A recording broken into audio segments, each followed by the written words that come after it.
ഞാൻ ഇന്ന് രാവിലെ ഡൽഹിയിൽ നിന്ന് എത്തിയതേ ഉള്ളൂ. അല്ലെങ്കിൽ എപ്പോഴും ഡൽഹി തന്നെയാണല്ലോ. അതെ അതെ. ഇങ്ങോട്ടിരിക്കാം. ഇത് സക്കറിയ, പറക്കൽ ചിറ്റ് ഫണ്ട്സിന്റെ മാനേജറാണ്. ഓഹോ, പറക്കൽ ഔസേപ്പ് എന്റെ മെയിൻ ആളാ. എന്നെ പറ്റി പറഞ്ഞിട്ടുണ്ടോ? പുള്ളിക്കാരൻ ഊണ് കഴിക്കുമ്പോഴൊക്കെ സാറിന്റെ കാര്യം പറയാറുണ്ട്. ഞാൻ ഉണ്ണികൃഷ്ണൻ, ന്യൂ ഇന്ത്യ കെമിക്കൽസിൽ PRO ആണ്. ഒരു സംശയം, സാറിനെ എന്താ പാർട്ടി അംഗങ്ങൾ ഡീലർ ഡീലർ എന്ന് വിളിക്കുന്നത്? ഡീലർ അല്ല, ലീഡർ. താനെടുത്തുണ്ടോ? സാർ എത്ര ദിവസം നാട്ടിൽ കാണും? കുറച്ച് ദിവസം ഉണ്ടാവും. സാറു ഇങ്ങോട്ട് പോയി. അപ്പൊ തുടങ്ങാം. Black and white. എന്താ ഇതൊക്കെ? ഒരു രസത്തിന്. രസത്തിനോ? രസം കൂട്ടാൻ വേറൊന്നും കൂടെ ഉണ്ട്.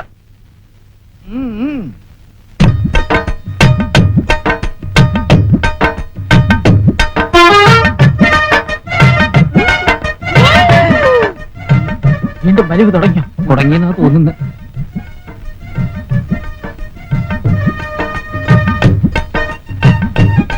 എന്നെ കള്ളുകൂടിയനും വ്യഭിചാരിയുമാക്കി എല്ലാവരുടെയും മുമ്പിൽ ചിത്രീകരിക്കാനാണോ താൻ എന്നെ ഇങ്ങോട്ട് കൂട്ടുകൊണ്ടുവന്നത്? അതെ, ഇവര് പറഞ്ഞിട്ടാണ്. അല്ല ഞാൻ. അതെ, AK സാറിന് ഇതിൽ പങ്കില്ല. AKയോ? അതാരാ? A for Alauddin, K for Kutty, Alauddin കുട്ടി. ഞങ്ങളിതൊരു സ്നേഹത്തിന്റെ പുറത്ത് അല്ല, ഇത് വൈരാഗ്യത്തിന്റെ പുറത്താ. ഗ്രൂപ്പ് വഴക്കിന്റെ പേരില് എന്നെ കരിവാരിച്ചേക്കാമെന്നുള്ള ഉദ്ദേശമായി ഇതിന്റെ പിന്നില്. എന്നെ ഒതുക്കാനുള്ള എതിർ ഗ്രൂപ്പിന്റെ ഈ ശ്രമം എനിക്ക് മനസ്സിലാവണമെന്ന് അറിയോ? അയ്യോടാ, സത്യമായിട്ടും അങ്ങനൊന്നും ഇല്ല സാർ. ഉണ്ടോ? എന്റെ എതിർ ഗ്രൂപ്പിലെ യവൻ വന്ന് എന്നെ വിളിച്ചപ്പോ എനിക്ക് കുറച്ച് മനസ്സിലായി. ഇവിടെ വന്നപ്പോ കുറെ കൂടി മനസ്സിലായി. ഇനി കാണാൻ ആരാണെന്ന് ഞാൻ നിങ്ങളെ എല്ലാത്തിനെയും മനസ്സിലാക്കി തരാം. അയ്യോ സാർ, ഞാൻ അങ്ങനെ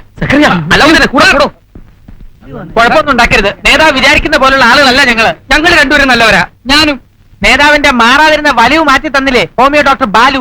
ബാലുവിന്റെ ആത്മാർത്ഥ സുഹൃത്താണ് ഞാൻ. ഞാൻ ഡോക്ടർ ഒന്ന് കാണട്ടെ. തന്നെ പോലെയുള്ള ഒരു ചട്ടിയുമായ കൂട്ടുകൂടാൻ കണ്ടുള്ളൂ എന്ന് എനിക്ക് അയാളോടും ചോദിക്കണം. അതെ. അയ്യോ സാർ, സാർ ഇതിപ്പോ വെളുക്കാൻ തേച്ചത് പണ്ടായി പോയി എന്ന് പറഞ്ഞതുപോലെ ആയല്ലോ. പണ്ടല്ല, പാണ്ടായി പോയി. എന്തായാലും ഇപ്പൊ ആയില്ലേ?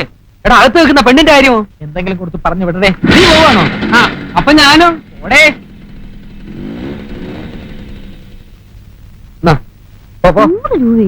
ഇത്രയും നേരത്തെ ബുദ്ധിമുട്ടിന് 100 രൂപയോ? അതിന് ബുദ്ധിമുട്ടൊന്നും ഉണ്ടായില്ല. ബുദ്ധിമുട്ടിയാലും ഇല്ലെങ്കിലും എനിക്ക് കിട്ടാനുള്ള കാശ് മുഴുവൻ കിട്ടണം. ഇനി അയൽക്കാരെയൊക്കെ വിളിച്ച് കൂട്ടിയാലേ കാശ് തരുന്നുള്ളെങ്കിൽ അതും ചെയ്യാം. അയൽക്കാരൊന്നും വിളിക്കണ്ട. നിന്ന് അനത്തുന്നതിന് പോ. ഇനി നോക്കട്ടെ.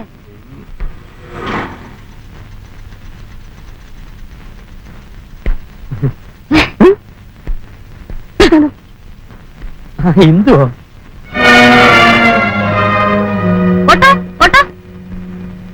ആ നിൽക്കുന്നവൻ തട്ടിപ്പ് പാർട്ടിയാ. കാശ് ആദ്യം വാങ്ങിച്ചോണം. ഞാൻ ഒട്ടും പ്രതീക്ഷിച്ചില്ല. പ്ലാൻ ചീറ്റി പോയി. എന്തോ എനിക്കെല്ലാം മനസ്സിലായി. നിനക്കെന്തോന്ന് മനസ്സിലായി? എന്തോ എന്തോ നീ വിചാരിക്കുന്നല്ലോ. എന്തോ എന്തോ നീ എന്നെ തെറ്റിദ്ധരിച്ചിരിക്കുകയാണ്. ഒരു തെറ്റിദ്ധാരണയല്ല എനിക്ക്. ഞാൻ എന്റെ കണ്ണോട്ട് കണ്ടതല്ലേ. നമ്മുടെ ഒരു നല്ല കാര്യത്തിന് വേണ്ടിയാ. ഇതാണോ നല്ല കാര്യം? അയൽവക്കാരുടെ മുഖത്ത് ഞാൻ എന്നെ എങ്ങനെ അയൽവക്കാർ ആരും കണ്ടില്ല. പാവല്ലോ മനുഷ്യൻ നിങ്ങൾക്ക്. എന്തോ തന്നെ അവളെ പോയി തൊട്ടാ മതി. ഞാൻ പറയുന്നത്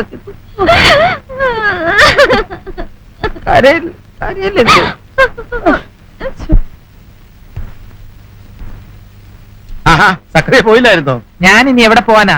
അതുകൂടി സാർ പറ. എന്റെ പൊന്ന് സക്രിയ, തന്നോട് ഞാൻ ശുദ്ധ മലയാളത്തിൽ ഇതും കൂട്ടി 31ാമത്തെ പ്രാവശ്യമാണ് പറയുന്നത്. തന്റെ സേവനം ഇനിമേലിൽ ഇവിടെ ആവശ്യമില്ല. ഇനി ഒന്ന് പോയിക്കൂടെ? എന്നാലും ഒരു കാരണം കാണിക്കൽ നോട്ടീസ് പോലും ഇല്ലാതെ ഇത്ര പെട്ടെന്ന്. എനിക്ക് 2 പിള്ളേരുള്ളതാ സാറേ. എനിക്ക് 2 ഉള്ളൂ. എനിക്ക് പിള്ളേർ 5. ആര് 2? ഇപ്പൊ കാരണം കാണിക്കാനൊക്കെ നിന്നാല് നാളെ ഞാൻ ഇവിടുത്തെ രാഷ്ട്രീയക്കാരുടെ മുമ്പിൽ എന്റെ ഈ കരണം കാണിച്ചു കൊടുക്കേണ്ടി വരും. അങ്ങനെ ഒരു സാഹചര്യം വന്നാൽ പോലും എന്നെ പിരിച്ചുവിടുന്നത് കഷ്ടമല്ലേ? അല്ല, എന്റെ കഷ്ടപ്പാട് സാറിനും അറിയാവുന്നതല്ലേ? എടോ, ഇനി ഇവിടെ കിടന്ന് മോങ്ങിയിട്ട് എന്താ ഒരു കാര്യമില്ല. ഇതെല്ലാം വലിയ വലിയ രാഷ്ട്രീയക്കാരുമായിട്ടൊക്കെ ഏറ്റുമുട്ടുന്നതിന് മുമ്പേ ആലോചിക്കണമായിരുന്നു. സക്കറെ പോയിക്കോളൂ. അല്ല, അപ്പൊ എന്റെ സെക്യൂരിറ്റി തുകയോ? ഓഹോ, അത് ഞാന് അലാവുദ്ദീന്റെ ചിട്ടി വിളിച്ചെടുത്ത വകയില് വരവ് വെച്ചോളാം. താൻ അയാളെന്ന് വാങ്ങിച്ചോ. ഇവിടെ നിന്ന് കണ്ണുരുട്ടി കാണിച്ചിട്ട് ഒരു പ്രയോജനമില്ല. അന്ന് പോയേ. പോവാ.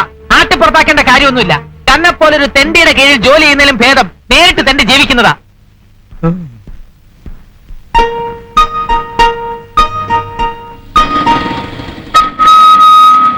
കുറെ നാളായി എഴുതാൻ കൊടുത്തിട്ട് ഇന്നാ കിട്ടിയത്.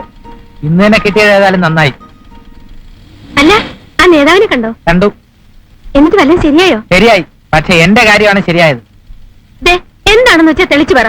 ഇനി തെളിയിക്കാനും മായ്ക്കാനും ഒന്നുമില്ല. ചെയ്യുന്ന തൊഴിലില് നീ ആത്മാർത്ഥത കാണിച്ചാൽ മാത്രം മതി.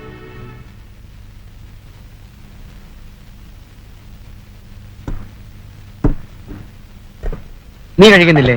ഇല്ല, എനിക്ക് വിശപ്പില്ല. ആ, എങ്കി എനിക്ക് വിശപ്പില്ല. അയ്യോടാ, ഇപ്പോഴും നീ എന്നെ സംശയിക്കുന്നു എന്ന് പറഞ്ഞ അത് ഇത്തിരി വിഷമമുള്ള കാര്യമാണ്.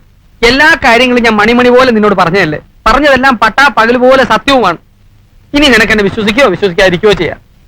അത് പിന്നെ ആ നേരത്തെ അങ്ങനെ കണ്ട ആരായാലും സംശയിച്ചു പോകും. എന്റെ പൊന്നു മോളെ, നീ മാത്രം എന്നെ സംശയിക്കരുത്. അത് ഈ ഉണ്ണിയേട്ടന് താങ്ങാനാവില്ല. നീ എന്നെ വിശ്വസിക്കുന്നോ? വിശ്വസിക്കുന്നോ? എന്ത്? നിനക്ക് നാളെ തന്നെ പോണോ? പിന്നെ പോകാതെ എങ്ങനെയാ? ഒരാഴ്ച കഴിഞ്ഞിട്ട് പോയാ പോരെ? വേണ്ടടാ, 2 മാസം കഴിഞ്ഞ് വിട്ടാ മതി. ഒരു പെണ്ണിനെ വിളിച്ചോണ്ട് വന്ന എന്റെ കാര്യമൊക്കെ ശരിയാക്കി തരാമെന്ന് പറഞ്ഞത് നിനക്കിവിടെ സൂഹിക്കാനായിരുന്നല്ലേ? നീ പറഞ്ഞ പോലെ എന്റെ കാര്യമൊക്കെ ശരിയാക്കിട്ടി. ഇനി ഞാൻ നിന്റെ കാര്യം ശരിയാക്കി തരാം. ആദ്യം നിന്റെ ഭാര്യയ്ക്ക് ഞാൻ എഴുതാം. നീ ഇങ്ങനെ ഇവിടെ ഓരോ പീസുമായിട്ട് ദിവസവും ഇങ്ങനെ കഴിയാം. സോറി, ഞാൻ ഓർത്തു മറ്റേ പെണ്ണായിരിക്കും.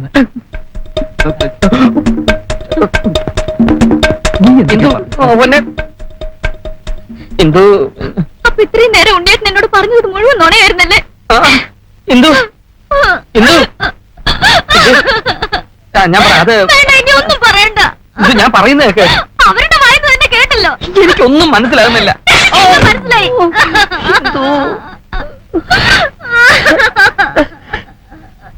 ഞാൻ പറയാം.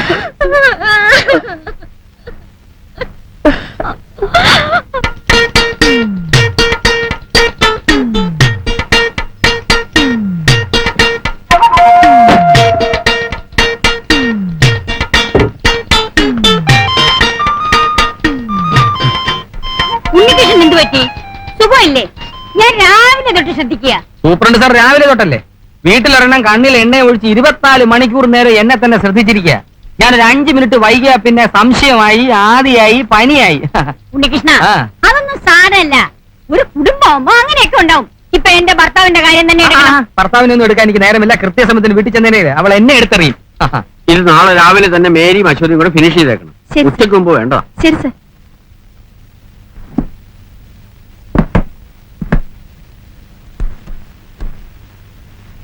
എന്താ മേരി പോകുന്നില്ലേ? ഇല്ല. കൃത്യസമയത്തിന് മൂട്ടിലെ പൊടിയും തട്ടി എഴുന്നേറ്റ് പോകുന്ന സ്വഭാവം എനിക്കില്ല. ചെയ്യുന്ന തൊഴിലിനോട് ഒരു അല്പമെങ്കിലും ആത്മാർത്ഥ കാണിക്കാതിരിക്കാൻ എനിക്ക് പറ്റില്ല. അശ്വതി പോവാണോ? അതെ സർ. പക്ഷേ ഇത്രയും വർക്കുള്ള കാര്യം എനിക്കറിയില്ലായിരുന്നു. പിന്നെ ചിലർക്ക് രാത്രി 12 മണിക്ക് വീട്ടിൽ ചെന്നാലും മതി. വീട്ടുപണിയൊക്കെ ചെയ്യാൻ ഭർത്താക്കന്മാര് കാണും.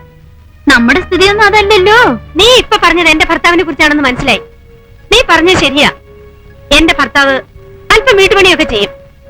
പക്ഷേ ഭർത്താവിന്റെ കുട്ടിയെ അനാഥാലയത്തിൽ നിന്ന് ദത്തെടുത്ത് വളർത്തേണ്ട ഗതിയോടൊന്നും എനിക്ക് എന്റെ ഭർത്താവ് ഉണ്ടാക്കി വെക്കില്ല.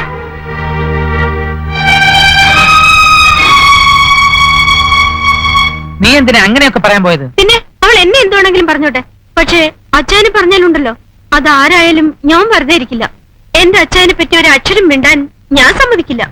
ഇനി നിങ്ങൾ രണ്ടുപേരും കൂടി ഒരു പ്രശ്നം ഉണ്ടാക്കരുത്. ഞങ്ങള് ഭർത്താക്കന്മാര് തമ്മിൽ സംസാരിച്ച് എല്ലാം കോംപ്രമൈസ് ചെയ്തോളാം. താൻ ഇങ്ങനെ കിടന്ന് കരയാനും മാത്രം ഇവിടെ ഇപ്പൊ എന്താ ഉണ്ടായേ? ഓഫീസിൽ അത്രയും പേരുടെ മുമ്പ് വെച്ച് പാലുവേട്ടിനെ അവളാ പറഞ്ഞത്. അത് ഞാൻ സഹിക്കില്ല. പാലുവേട്ടിന് ആരെന്ത് പറഞ്ഞാലും എനിക്ക് സഹിക്കാൻ പറ്റില്ല. ഓട്ടെ, സമാധാനപ്പെടും. ഇനി അങ്ങനെയൊന്നും പറയിക്കാതെ ഞാൻ നോക്കിക്കൊള്ളാം. ഞാൻ സെക്രട്ടറി ആയിട്ടും സംസാരിക്കാം.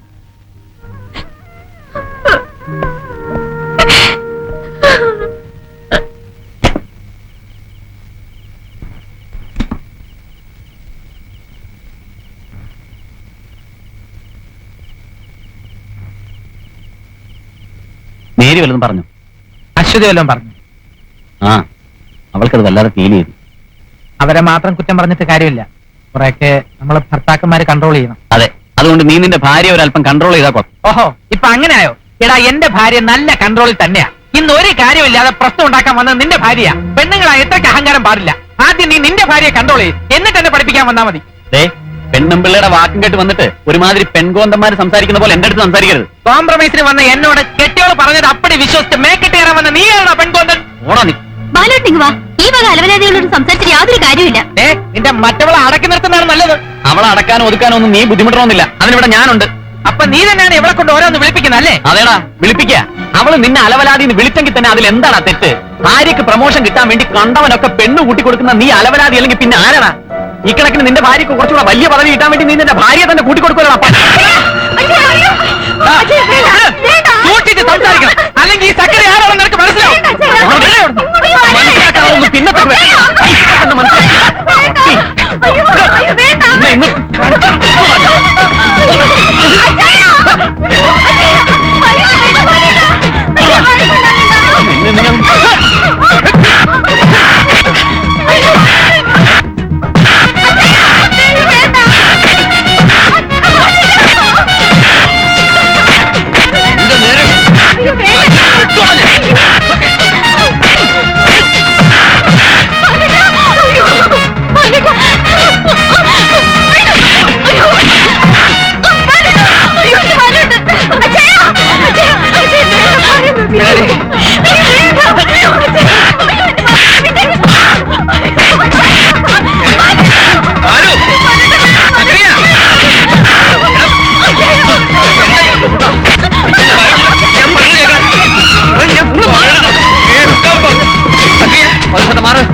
ഇവൻ എന്നെ